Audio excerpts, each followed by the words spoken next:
Assalamualaikum warahmatullahi wabarakatuh. Kami dari kelompok 8 ingin mempresentasikan materi tentang erosi. Erosi adalah pengikisan batuan atau tanah oleh massa zat yang bergerak seperti sungai, angin, gelombang laut, dan glester. Berdasarkan tenaga pengikisnya, erosi dapat dibedakan atas erosi air, erosi angin atau deflasi, erosi gelombang laut atau abrasi, dan erosi glester atau glasial.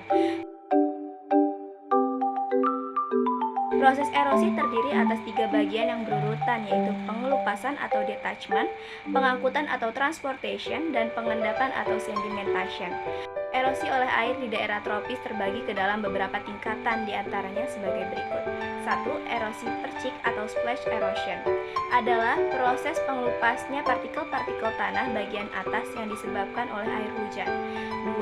Erosi lembar atau sheet erosion adalah proses pengelupasnya partikel tanah paling tipis di daerah belerang yang disebabkan oleh air hujan permukaan dan air aliran atau yang biasa disebut dengan runoff.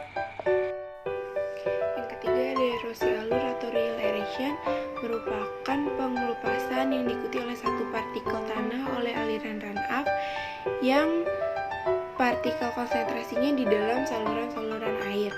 Yang keempat ada erosi parit atau bull erosion, merupakan proses erosi yang membentuk jajaran-jajaran yang lebih dalam dan merupakan kelanjutan dari erosi alur.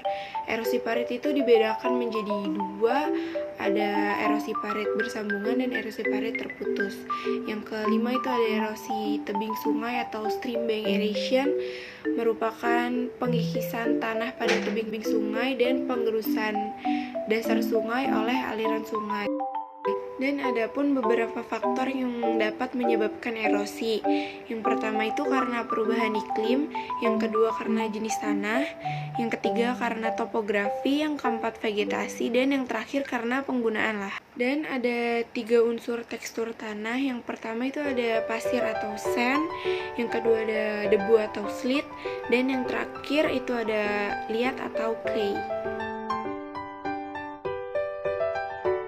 Dampak dari erosi adalah menipisnya lapisan permukaan tanah bagian atas yang akan menyebabkan menurunnya kemampuan lahan atau degradasi lahan. Akibat lain dari erosi adalah menurunnya kemampuan tanah untuk meresapkan air atau infiltrasi.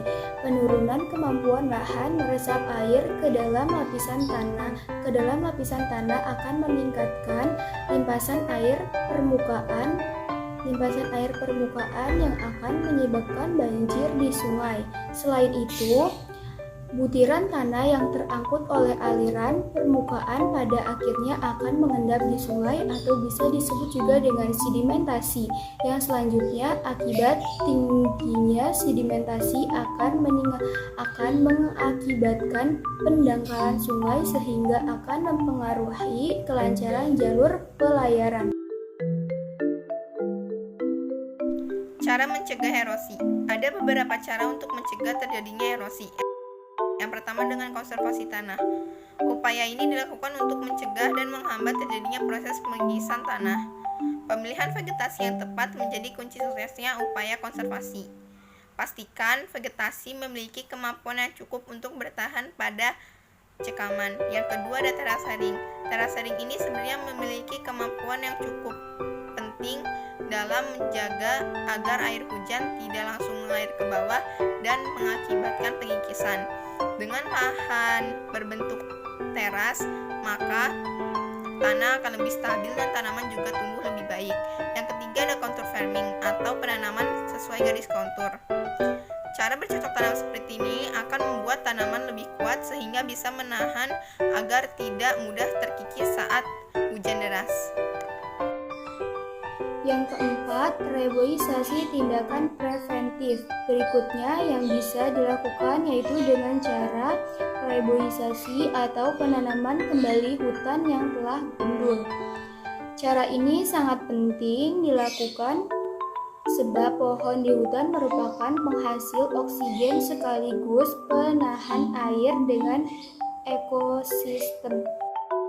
Sekian dari kelompok kami. Wassalamualaikum warahmatullahi wabarakatuh.